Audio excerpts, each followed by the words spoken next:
जैसा कि आप लोगों ने ऑब्जर्व किया होगा कि जो मछली होता है वह पेड़ पौधे या फिर सड़क पर रहता है क्या? तो नहीं। इसी प्रकार से हम लोग पक्षी की बात करें तो पक्षी पानी में रहता है क्या? नहीं। ओके, तो कुछ पक्षी होता है जो कि कुछ समय के लिए पानी पर रह सकता है, परंतु majority of the birds is live in the water, so basically they do not live in the water. अर्थात जितने भी जो पक्षी होता है वो ज्यादातर पेड़ पौधे पर ही होता है। ओके, ठीक इसी प्रकार से हम लोग अपनी बात करें अर्थात मनुष्य की बात करें तो क्या हम लोग पेड़ पौधे या फिर पानी में रहते हैं क्या? नहीं। तो हम लोग कहाँ पर रहते हैं? तो हम लोग अपने घर पर रहते हैं। ओके, ठीक इसी प्रकार से पृथ्वी पर जितने भी जीव विद्यमान है, चाहे वह छोटे से छोटे माइक्रो ऑर्गेनिज्म हो, चाहे वह बड़े से बड़े जियांट ऑर्गेनिज्म हो, any particular of the organism which is exist in all over the world, they live their particular places. Okay, तो इस प्रकार से हम लोग कह सकते हैं कि पृथ्वी पर जितने भी जो ऑर्गेनिज्म है, चाहे वह छोटे से छोटे ऑर्गेनिज्म हो, बड़े से बड़े ऑर्गेनिज्म हो, चाहे वह पेड़ पौधे या फिर कोई अन्य ऑर्गेनिज्म हो, ओके, तो सभी का अपना अपना क्या होता है? स्थान होता है, जिसे क्या कहते हैं? हैबिटेट या आवास कहते हैं। ओके, तो इस लेक्चर में हम लोग हैबिटेट के बारे में जानने वाले हैं कि हैबिटेट क्या होता है एंड हैबिटेट किसी भी जीव के लिए क्यों आवश्यक होता है। ओके, तो बिना देर के चलिए आगे बढ़ते हैं। तो आई होप आप लोगों को समझ आया होगा कि हैबिटेट किसे कहते हैं। तो basically I remember in simple words, organism is live their particular place known as what is known, so basically known as habitat। अर्थात किसी सजीव का वह स्थान जिसमें वह रहता है हैबिटेट या आवास कहलाता है। ओके, इसको आप लोग उदाहरण के द्वारा याद रख सकते हैं, जैसे कि मछली पानी में रहता है, इस वजह से जो मछली का हैबिटेट क्या होगा? तो वह पानी होगा। पक्षियों का हैबिटेट पेड़ पौधा होगा। इसी प्रकार से मनुष्य का जो हैबिटेट वह उसका घर होगा। ओके, इसी प्रकार से पृथ्वी पर जितने भी जो विद्यमान होता है जीव विद्यमान है, उन सभी का अपना अपना एक अलग अलग स्थान होता है जहां पर वह रहता है, उसे हैबिटेट या आवास कहते हैं। Okay, and it's a fact. Okay, तो चलिए समझते हैं कि किसी भी जीव के लिए क्या होता है, हैबिटेट क्या महत्वपूर्ण प्रभाव रखता है। ओके, तो जैसे कि हम लोगों ने जाना कि मछली कहाँ पर रहता है? पानी पर रहता है। ओके, तो हम लोग मान लेते हैं कि मछली को पानी से बाहर निकाल देते हैं। ओके, तो वह कितने समय तक जीवित रह पाएगा? तो ज्यादा से ज्यादा 3 से 4 घंटे तक। इसके पश्चात क्या हो जाएगा? वह मर जाएगा। इसी प्रकार से हम लोग पक्षियों को पानी में डाल दे तो पक्षी कितने समय तक जीवित रह पाएगा? तो वह भी ज्यादा समय तक जीवित नहीं रह पाएगा, वह भी मर जाएगा। इसी प्रकार से हम लोग अपनी बात करें तो हम यदि पानी या फिर पेड़ पौधे पर रहने लग जाए तो हम लोग कितने दिनों तक सर्वाइव कर पाएंगे? तो हम लोग भी वहां पर सर्वाइव नहीं कर पाएंगे। क्यों? क्योंकि वह हमारा आवास स्थान नहीं है। ओके, तो इस वजह से क्या है, प्रत्येक जीव को क्या है, अपने जो आवास में क्या है, बहुत ही महत्वपूर्ण प्रभाव डालता है। अर्थात habitat is very affect of any particular of the organism in their life. अर्थात जो आवास होता है किसी भी जीव को क्या होता है, बहुत ही महत्वपूर्ण होता है। ओके, तो चलिए समझते हैं कि what are the basic needs of organism in their habitat. Okay, अर्थात किसी भी जीवों के विकास में उसके आवास में क्या क्या बुनियादी जरूरतें चीज होती है। ओके, तो चलिए इसको हम लोग समझते हैं क्या क्या। तो basic need. Okay, basically I hope you have studied in class 9th about what are the basic needs of organism in their habitat। Okay, तो इसके बारे में आप लोगों ने क्लास 9th में पढ़ा होगा। तो चलिए हम लोग इसको अच्छे से समझने का प्रयास करते हैं। तो पहला आता है फूड, दूसरा आता है रिप्रोडक्शन, और तीसरा आता है सेफ्टी। अब चलिए इसको हम लोग वन बाय वन समझने का प्रयास करते हैं कि किस प्रकार से किसी भी जीवों के जो हैबिटेट में उसके बेसिक नीड होता है फूड, रिप्रोडक्शन एवं सेफ्टी। ओके, पहला है फूड। तो जैसे कि आप लोगों ने अनुभव किया होगा या फिर आप लोगों ने अपने घरों में ऑब्जर्व किया होगा कि जब हम लोग उपवास रहते हैं तो उस दिन हमको क्या कुछ करने का मन ही नहीं करता। ओके, तो जैसे कि आप लोगों ने अनुभव किया होगा तो क्या करता है, किसी भी प्रकार का हम लोग को कार्य करने का क्या होता है, मन नहीं करता। ओके, तो हमको क्या आ जाता है, लेजीनेस आ जाता है। क्यों? क्योंकि हमको क्या चाहिए, एनर्जी चाहिए, और एनर्जी कहाँ से मिलता है, हमको फूड से। क्योंकि हम लोगों ने भोजन ही नहीं किए, इस वजह से क्या हमको एनर्जी नहीं मिल पाता। तो मान लेते हैं कोई व्यक्ति यदि 20 से 25 दिनों तक क्या फूड अर्थात भोजन नहीं खा रहा है, तो इस स्थिति में क्या होगा, क्या वह अपने कार्य को अच्छे से कर पाएगा, क्या वह अपने मन को अपने काम में स्थिर कर पाएगी, क्या वो किसी प्रकार के एक्टिविटी कर पाएगा, क्या? तो नहीं। क्यों? क्योंकि उसको क्या है, भोजन जी, भोजन से क्या था, एनर्जी चाहिए। ओके, तो इस प्रकार से हम लोग कह सकते हैं कि पृथ्वी पर जितने भी जो जीव विद्यमान है उसको जीवित रहने के लिए किसकी आवश्यकता होता है, तो वो है फूड की। ओके, दूसरा आता है रिप्रोडक्शन।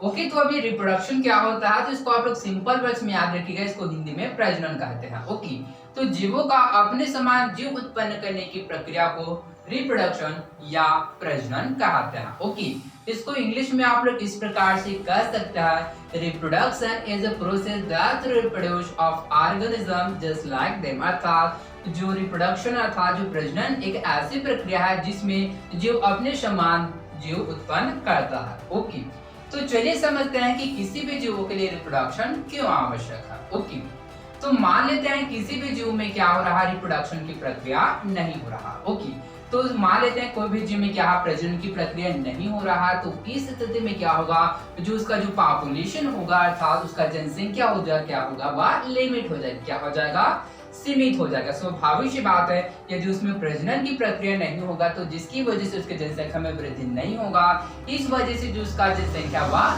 सीमित हो जाएगा। ओके, तो इस प्रकार से एक ऐसा टाइम आएगा जिससे उस जीव का जो नामो निशान वह पूरी पृथ्वी से मिट जाएगा। क्यों? क्योंकि उस जीव में रिप्रोडक्शन की प्रक्रिया ही नहीं होगा, जिसकी वजह से उसकी संख्या में वृद्धि नहीं होगा, जिसकी वजह से क्या होगा, वह समाप्त तो हो जाएगा। अर्थात इस प्रकार से हम लोग कह सकते हैं पृथ्वी पर जितने भी जीव विद्यमान हैं उन सभी को अपना प्रेजेंस बना रखने के लिए अर्थात अपनी उपस्थिति बना रखने के लिए रिप्रोडक्शन की आवश्यकता होता है। Okay, so that's why we can say that reproduction is a very essential process for any particular of the organism in their life. Okay, तीसरा है सेफ्टी।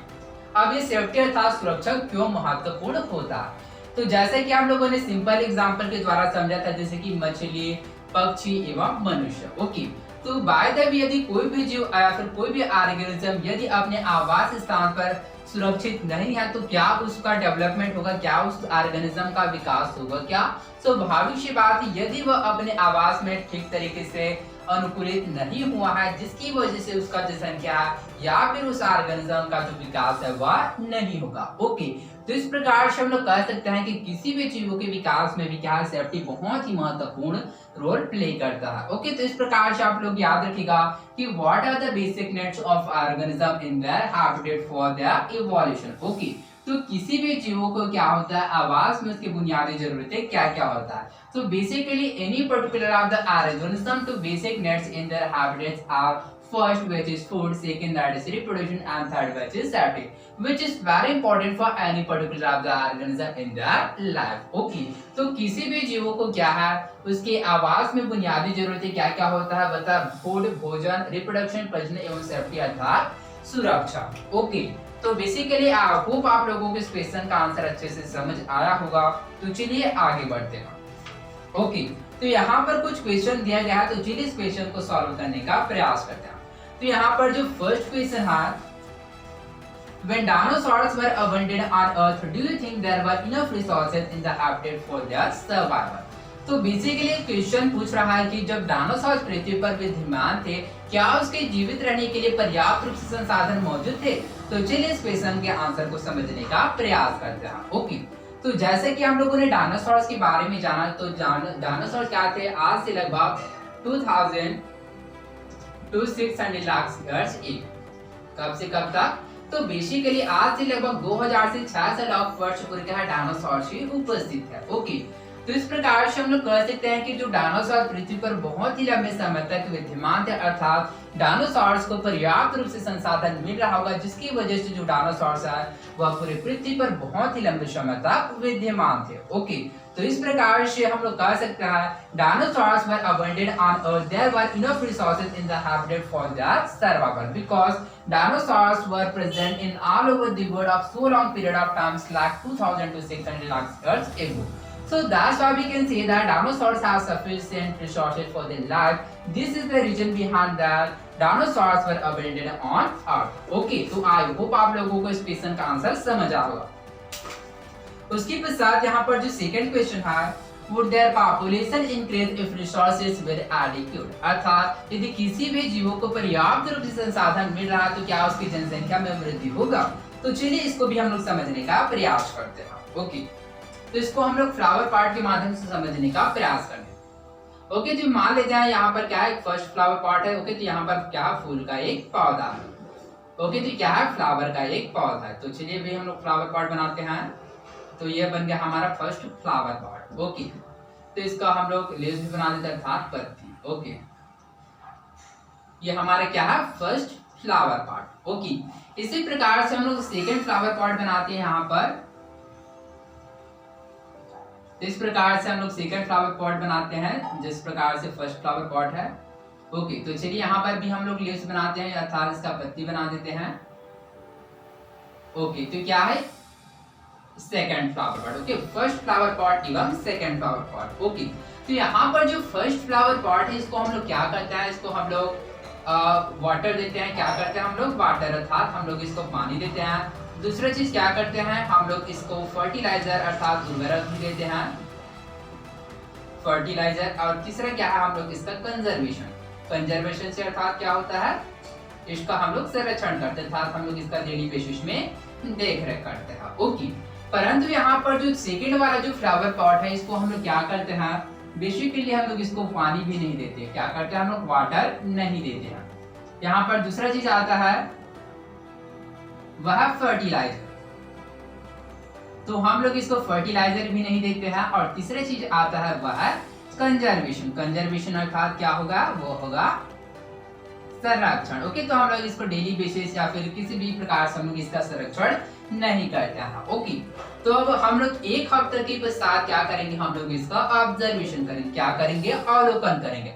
तो आप ये लोग बताइए कि जो हम लोग फर्स्ट फ्लावर पॉट को क्या करेंगे, डेली बेसिस में वाटर देंगे, फर्टिलाइजर अर्थात उर्वरक का उपयोग करेंगे, और कंजर्वेशन अर्थात इसका संरक्षण करेंगे। ओके, परंतु जो सेकेंड वाला जो फ्लावर पॉट है, ना ही हम लोग इसको पानी देंगे, ना ही इसको फर्टिलाइजर देंगे, ना ही हम लोग इसका कंजर्वेशन करेंगे। तो स्वाभाविक सी बात है, एक हफ्ता के पश्चात जब हम लोग इसको ऑब्जर्व करेंगे, तो जो फर्स्ट फ्लावर पॉट है वो क्या होगा, वह ग्रो होगा। ओके, परंतु जो सेकेंड वाला जो फ्लावर पॉट है वो क्या हो जाएगा, वह समाप्त हो जाएगा, अर्थात यह नष्ट हो जाएगा। ओके, तो इस प्रकार से हम लोग कह सकते हैं कि populations if resources were adequate, obviously population are increased। अर्थात यदि किसी भी जीवों को पर्याप्त रूप से संसाधन मिल रहा है, तो स्वाभाविक सी बात है तो उसकी जनसंख्या में वृद्धि होगा। ओके, तो इस प्रकार से हम लोग आधुनिक समय में ऑब्जर्व कर सकते हैं कि कुछ जीवों का तेजी के साथ क्या हो रहा है, जनसंख्या में कमी हो रहा है, परंतु इसके विपरीत कुछ ऐसे जीव है जिसका जनसंख्या तेजी के साथ बढ़ रहा है। ओके, तो जैसे कि हम लोग हमारे जो देश के टाइगर की बात कर रहे था, जो बाघों की जनसंख्या तेजी के साथ कम हो रहा है। ओके, इस वजह से क्या हो रहा है, वो अपने एक्सटिंक्ट पॉइंट अर्थात वो अपने विलुप्ति के कगार पर आ गया है। ओके, तो यह केवल टाइगर के लिए नहीं, इसके अलावा बहुत सारे जो जीव जंतु जैसे कि पक्षी हो गया और अन्य छोटे माइक्रो ऑर्गेनिज्म या फिर जो बड़े ऑर्गेनिज्म है, वो भी क्या हो रहा है, समय के अनुसार क्या हो रहा है, उसकी जनसंख्या में कमी हो रहा है। ओके, परंतु इसके विपरीत जो मनुष्य की जनसंख्या तेजी के साथ बढ़ रहा है। ओके, इसी प्रकार से यहाँ पर कुछ और क्वेश्चन है। You have read about the food chain. What will happen if any organism of a food chain vanishes? Okay, तो यहाँ पर क्वेश्चन पूछा जा रहा है कि आप लोगों ने फूड चेन अर्थात खाद्य श्रृंखला के बारे में पढ़ा है। ओके, तो यहाँ पर क्वेश्चन है What will happen if any organism of a food chain vanishes?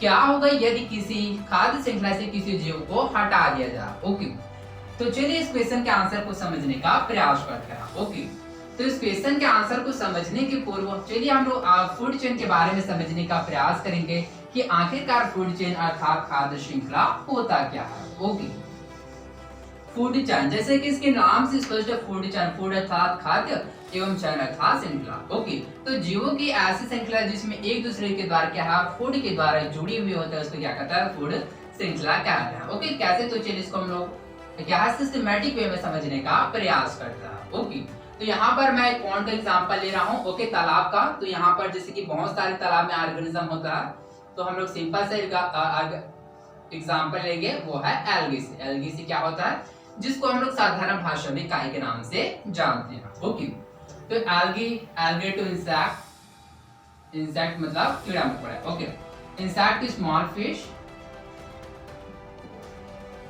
small fish to big fish and big fish to big fish to human being अर्थात मनुष्य। Okay,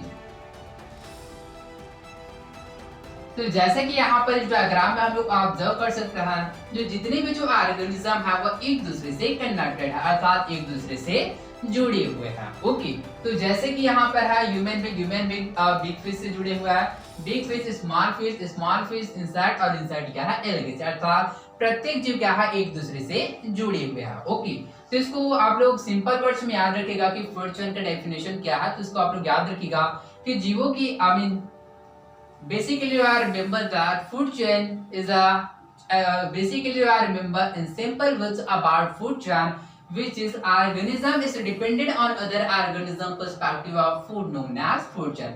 So what is known as food chain? You are remember that organism is dependent on other organism perspective of food known as food chain, अर्थात एक organism अर्थात जीव दूसरे जीव पर क्या भोजन के आधार पर जुड़े हुए होते हैं, उसको खाद्य श्रृंखला या फूड चेन कहते हैं। ओके, तो एक ऐसी श्रृंखला है जिसमें एक जीव दूसरे जीवों पर भोजन के आधार पर जुड़े हुए होते हैं, फूड चेन या फिर खाद्य श्रृंखला कहते हैं। ओके, तो यहाँ पर एग्जांपल ले सकते हैं algae to insect small fish big fish and big fish to human being. Okay, तो यहाँ पर हम लोग ऑब्जर्व कर सकते हैं कि जो ह्यूमन बीइंग है वो बिग फिश पर डिपेंड है, बिग फिश स्मॉल फिश पर इंसेक्ट टू एल्गे। ओके, अब चलिए हम लोग क्वेश्चन में आगे बढ़ते हैं। What will happen if any organism of a food chain vanishes? क्या होगा यदि किसी खाद्य श्रृंखला से किसी जीव को क्या कर दिया जाए, हटा दिया जाए। ओके, तो सपोज करते हैं ये जो यहाँ पर जो इंसेक्ट है इसको हम लोग क्या खाद्य श्रृंखला से हटा देते हैं। ओके, तो अब इस खाद्य श्रृंखला से हटाएंगे तो इसका क्या इफेक्ट पड़ेगा? तो basically there are two reason. So what that? So first which is that is replacement with other organism. क्या करेगा? वह दूसरे ऑर्गेनिज्म को क्या करेगा? वह रिप्लेसमेंट अर्थात क्या कर देगा? प्रतिस्थापित कर देगा। ओके, तो यहाँ पर इंसेक्ट के जगह दूसरा जीव आ जाएगा, जैसे कि क्रोकोडाइल हो गया या फिर अन्य अदर इंसेक्ट और अन्य अदर ऑर्गेनिज्म। ओके, और दूसरा चीज यहाँ पर यह हो सकता है कि that is the destroy. Suppose करते हैं कि यहाँ पर जो इंसेक्ट की जगह पर कोई भी जीव नहीं आ रहा है, तो इस स्थिति में क्या होगा? ये जो फूड चेन है वो क्या हो जाएगा? वेल बे डिस्ट्रॉय, अर्थात ये जो खाद्य श्रृंखला है वह डिस्ट्रॉय हो सकता है। ओके, तो आई होप आप लोगों को इस क्वेश्चन का आंसर समझ आया होगा। उसके पश्चात सेकंड क्वेश्चन है, what do you think map the cause for the rapid decline in the number of tigers? Does the increase in human population have any role? Okay, तो यहाँ पर क्वेश्चन है कि what do you think map the cause for the rapid decline in the number of tigers? Does the increase in human population have any role? Okay, तो बाघों की संख्या में क्या है कमी के कारण क्या मनुष्य का कोई भागीदारी, या फिर सिंपल वर्ड्स में इस प्रकार से हम लोग कह सकते हैं कि जो बाघों की संख्या तेजी के साथ कमी हो रहा है, तो क्या इसके पीछे मनुष्य का कोई कारण है? तो चलिए इस क्वेश्चन के आंसर को हम लोग समझने का प्रयास करते हैं। ओके, तो बेसिकली क्वेश्चन बहुत ही इंपॉर्टेंट है और ये आप लोगों के बोर्ड एग्जाम में almost each and every single year पूछा जाता है, अर्थात प्रत्येक साल का अल्टरनेट में पूछा जाता है। ओके, और यह जो क्वेश्चन है वह 2 से 3 प्रकार से पूछा जाता है, तो इसको आप लोग अच्छे से याद रखिएगा। तो चलिए इसको हम लोग आंसर को समझते हैं। तो जैसे कि हम लोग जानते हैं कि ह्यूमन बीइंग का जो पॉपुलेशन क्या है समय के अनुसार बढ़ रहा है। ओके, यहाँ पर क्या आ जाएगा? ह्यूमन बीइंग अर्थात मनुष्य। ओके, तो जिसकी वजह से क्या चाहिए, ह्यूमन बीइंग के जो पॉपुलेशन है क्या हो रहा है? समय के अनुसार बढ़ रहा है। इसको पॉपुलेशन बढ़ रहा है जिसकी वजह से इसकी जरूरतें बढ़ रहा है, जरूरतें अर्थात नीड। ओके, तो क्या क्या जरूरतें बढ़ रहा है? जैसे कि इसको रहने के लिए क्या चाहिए? लैंड चाहिए अर्थात भूमि चाहिए, एवं जीवित रहने के लिए वाटर अर्थात पानी चाहिए। ओके, चूंकि हम तो जानते हैं कि जितने भी जो लैंड है वो पूरे पृथ्वी पर वो तो लिमिटेड है। क्या है? लिमिटेड है, लिमिटेड। ओके, तो लिमिटेड है, इस वजह से क्या किया जा रहा है? जो फॉरेस्ट है, फॉरेस्ट अर्थात जो जंगल है, फॉरेस्ट के जो ट्री एंड प्लांट्स है अर्थात जो पेड़ पौधे को क्या किया जा रहा है? वहां से काटे जा रहा है, जिसकी वजह से वहां पर उपस्थित वन्य जीव जैसे कि forest organism as we can say that. Okay, तो वहां पर उपस्थित वन्य जीव क्या हो रहा है? इससे अफेक्ट हो रहा है, अफेक्ट अर्थात प्रभावित हो रहा है। ओके, तो यहाँ पर क्या होता है? तो वन्य जीव जैसे कि हम लोग एग्जांपल पे ले लेते हैं टाइगर। ओके, तो टाइगर को क्या कर दिया? किसी ने क्या कर दिया? हंट कर दिया। हंट मतलब क्या कर दिया? शिकार कर दिया, जिसकी वजह से टाइगर का जो पॉपुलेशन है वो क्या हो रहा है? डिक्रीज हो रहा है। डिक्रीज अर्थात क्या हो रहा है? वह कमी हो रहा। ओके, यहाँ पर हंट उसके पश्चात second thing we can say that यहाँ पर जो कुछ टाइगर है वो क्या होता है, वह अन्य जगह पर similarly not adapt to the particular of the places just like before that. Okay, तो जो अन्य जो टाइगर होता है वह दूसरी जगह पर क्या है, वह अच्छे से अडैप्ट नहीं हो पाता, अर्थात वह अनुकूलित नहीं हो पाता है, जिसकी वजह से क्या हो रहा है, वो टाइगर की जनसंख्या कमी हो रहा है। ओके, तो चलिए इसको हम लोग पहले मैं हिंदी में बता दूं, उसके बाद मैं इंग्लिश में बताऊंगा। ओके, तो बेसिकली मनुष्य का जो जनसंख्या तेजी के साथ बढ़ रहा है, जिसकी वजह से उसकी जरूरतें बढ़ रहा है, जरूरतें जैसे कि भूमि एवं वाटर। तो जैसा कि हम लोग जानते हैं कि भूमि क्या है, लिमिटेड है, अर्थात सीमित है, जिसकी वजह से जो जंगल के पेड़ पौधे को काटे जा रहा है। तो जंगल में ऊपर से जो वन्य जीव जैसे कि टाइगर हो, तो टाइगर को क्या है, किसी ने शिकार कर दिया, जिसकी वजह से टाइगर की जनसंख्या में कमी हो रहा है। या फिर दूसरा चीज यह होता है कि जो टाइगर होता है वह दूसरे जगह पर प्रॉपर रूप से अडैप्ट नहीं हो पाता, अर्थात अनुकूलित नहीं हो पाता है, जिसकी वजह से क्या है, इसकी जनसंख्या में कमी हो रहा है। So that's why we can see that human population have role with the cause to the rapid decline in the number of tigers. तो इस प्रकार से हम लोग कह सकते हैं कि that's why we can say that human population have role with the cause to the rapid decline in the number of tigers. अर्थात टाइगर्स की क्या जनसंख्या में कमी का कारण है, क्या मनुष्य है। ओके, तो चलिए इसका बहुत इंग्लिश में समझते हैं। तो human being population is increasing so far during period of time, so that's why increase their need, so basically like land and water. So as well as we know that land is limited, that's why they are forest, their tree and plants are cutting day by day. So lots of organisms which is situated in the forest like tiger, so basically some people are hunt them, or some tigers is not adapt with other particular of the places, where simultaneously this is the reason behind the tigers are decreasing during period of time. So that's why we can see that human population have role with the cause to the rapid decline in the number of tigers. Okay, I hope आप लोगों को इस question का answer अच्छे से समझ आ रहा होगा। ओके, तो चलिए आगे बढ़ते हैं। Third question है, what will happen if the population of a certain species of organism increase unusually? क्या होगा यदि किसी जीव की जनसंख्या अत्यधिक अनियंत्रित हो जाए या फिर अत्यधिक हो जाए। ओके, तो चलिए इसके आंसर को समझते हैं। तो यदि किसी भी जीव की जो जनसंख्या है क्या वो अत्यधिक हो जाए या फिर अत्यधिक अनियंत्रित हो जाए, तो इस स्थिति में क्या हो जाएगा, तो वर्ल्ड विल बी डिस्ट्रॉय, अर्थात जो पृथ्वी है वो क्या हो सकता है, वह डिस्ट्रॉय हो सकता है। अभी कैसे डिस्ट्रॉय हो सकता है, आइए इसको हम लोग समझने का प्रयास करते हैं। ओके, तो जैसा कि हम लोग मानते हैं कि पूरी पृथ्वी पर क्या है, एक ऑर्गेनिज्म कौन सा है, वह डियर, डियर अर्थात क्या होता है, हिरण। ओके, तो डियर का जो पॉपुलेशन है क्या हुआ, बहुत ही अधिक हो गया। ओके, तो जैसे कि हम लोग जानते हैं कि deer what is the organism, so basically deer is a herbivorous organism, अर्थात जो हिरण होता है वह क्या होता है, वह एक शाकाहारी जंतु होता है। ओके, तो हम जानते हैं कि जो डियर शाकाहारी जंतु है, इस वजह से क्या करता है, वह पेड़ पौधे को ही खाता है। ओके, तो यदि जो डियर अर्थात हिरण की जनसंख्या अत्यधिक तेज हो जाए या फिर अत्यधिक हो जाए, okay, compare to the other organism, तो इस स्थिति में क्या होगा, जो डियर होगा वो पेड़ पौधे को बढ़ने ही नहीं देगा, और जितने भी जो जंगल हो जाएगा वो साफ हो जाएगा day by day, I mean according to during period of time. So इस वजह से क्या होगा, जो अन्य जो जीव है उसको पर्याप्त रूप से संसाधन नहीं मिलेगा। ओके, तो इस वजह से क्या होगा, वह अन्य जीवों को पर्याप्त रूप से संसाधन नहीं मिलेगा, जिसकी वजह से वह समाप्त हो जाएंगे,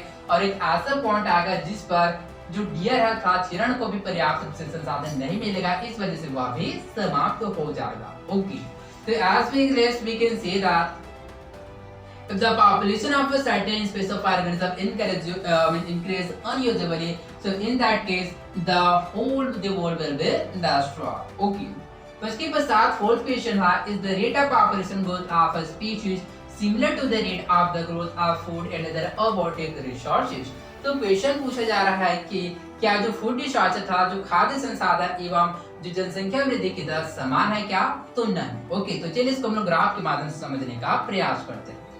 So as you can see here, they represent here like figure 2 graph showing increase in food resources and uncontrolled population growth. Okay, so basically graph किसकी मध्य है, तो basically यह food resources की मध्य है एवं uncontrolled population growth की मध्य, अर्थात खाद्य संसाधन एवं अनियंत्रित जनसंख्या वृद्धि के मध्य है। Okay, The first graph, which is food resources, and the graph is between amount of food resources and time, and second graph, which is uncontrolled population growth, and the graph is between population and time. Okay, तो यहाँ पर जो first graph है वो किसके मध्य है, तो वह समय एवं जो फूड रिसोर्सेज के मध्य है, और दूसरा ग्राफ है वो समय एवं मनुष्य के मध्य है। ओके, अर्थात जनसंख्या के। ओके, तो जैसे कि हम लोग देख सकते हैं कि फूड रिसोर्सेज क्या समय के अनुसार स्लो वेलोसिटी में क्या है, इसकी जो संख्या वह बढ़ा, परंतु जो ह्यूमन बीइंग पॉपुलेशन है क्या तेजी के साथ बढ़ा। तो इस प्रकार से हम लोग कह सकते हैं कि the population growth of species not similar to the rate of the growth of food and other abiotic resources. Okay, तो चलिए यहाँ पर कुछ क्वेश्चन है, study the graphs and answer the following. Okay, तो इस ग्राफ का अध्ययन करके हम लोग इस क्वेश्चन का आंसर देंगे। तो फर्स्ट है is the rate of population growth and rate of food resource same. Okay, तो क्या फूड रिसोर्स वो अनकंट्रोल्ड पॉपुलेशन ग्रोथ सेम है क्या, तो नहीं। तो the rate of population growth and rate of food resource not same. Second, which graph shows growth at a faster rate, so uncontrolled population growth shows growth at a faster rate. उसके पश्चात यहाँ पर third question है, would the amount of food resources have an effect on the rate of growth of population। Okay, तो यहाँ पर question पूछा जा रहा है, क्या किसी जीवों को पर्याप्त रूप से संसाधन नहीं मिलेगा, तो क्या उसको पर्याप्त रूप से संसाधन नहीं मिलेगा तो उसकी जनसंख्या में वृद्धि होगा। या इसको सिंपल वर्ड्स में यहाँ कह सकते हैं, would the amount of food resources have an effect on the rate of growth of population। Okay, तो क्या संसाधन किसी भी जीवों के विकास को प्रभावित करता है या फिर किसी भी प्रकार का प्रभाव डालता है, तो हाँ, आइए इसे समझते हैं। तो मान लेते हैं यदि किसी भी जीव को पर्याप्त रूप से संसाधन नहीं मिलेगा तो इस स्थिति में क्या होगा, उसकी जनसंख्या में वृद्धि नहीं होगा। तो स्वाभाविक सी बात, यदि किसी भी जीव को पर्याप्त रूप से संसाधन नहीं मिलेगा तो वह ग्रोथ नहीं हो पाएगा, जिसकी वजह से वह समाप्त हो सकता है। ओके, तो इस प्रकार से हम लोग कह सकते हैं the amount of food resources have effect on the rate of growth of population। Okay, तो इस प्रकार से growth of this particular of the graph, so as we understand from the graph, तो इस प्रकार से हम लोगों ने ग्राफ के माध्यम से जाना कि यदि किसी भी जीव को पर्याप्त रूप से संसाधन नहीं मिलेगा तो इस स्थिति में क्या होगा, उस जीव की जनसंख्या में क्या होगा, वृद्धि नहीं हो पाएगा। ओके, इसी प्रकार से यहाँ पर कुछ और क्वेश्चन है, do organism that survive have some special abilities, क्या कुछ जीव के पास कुछ स्पेशल एबिलिटीज होता है। तो हाँ, हम लोग कह सकते हैं कि कुछ जीवों के पास क्या कुछ थोड़ी बहुत विभिन्नता होता है, कुछ स्पेशल एबिलिटीज होता है। जैसे कि डायनासोर के समय में पाए जाने वाले जीव, जैसे कि यहाँ पर मैं डिनोट कर रहा हूँ, जैसे कि डायनासोर के समय में पाए जाने वाले बहुत सारे जीव थे, जैसे कि एल्गी हो गया, फॉन हो गया, मास हो गया, साइकेस हो गया, गिंकोस हो गया। इसी प्रकार से मैमल्स लाइक रैट्स, इंसेक्ट एवं कॉकरोचेस। ओके, तो ये सभी जो डायनासोर्स के समय में पाए जाते थे, उसके पहले भी पाए जाते थे और आधुनिक समय में भी पाए जाते हैं। तो इस प्रकार से हम लोग कह सकते हैं कि इस जीव में क्या कुछ थोड़ी बहुत स्पेशल एबिलिटीज होगा या फिर कुछ थोड़ी बहुत विभिन्नता होगा, जिसकी वजह वह आज भी मौजूद है। दूसरा है, does nature have influence on the number of organism, क्या जीवों का प्रकृति का प्रभाव पड़ता है। तो स्वाभाविक सी बात है, हाँ, जीवों का प्रकृति का प्रभाव पड़ता है। अब कैसे, आइए समझते हैं।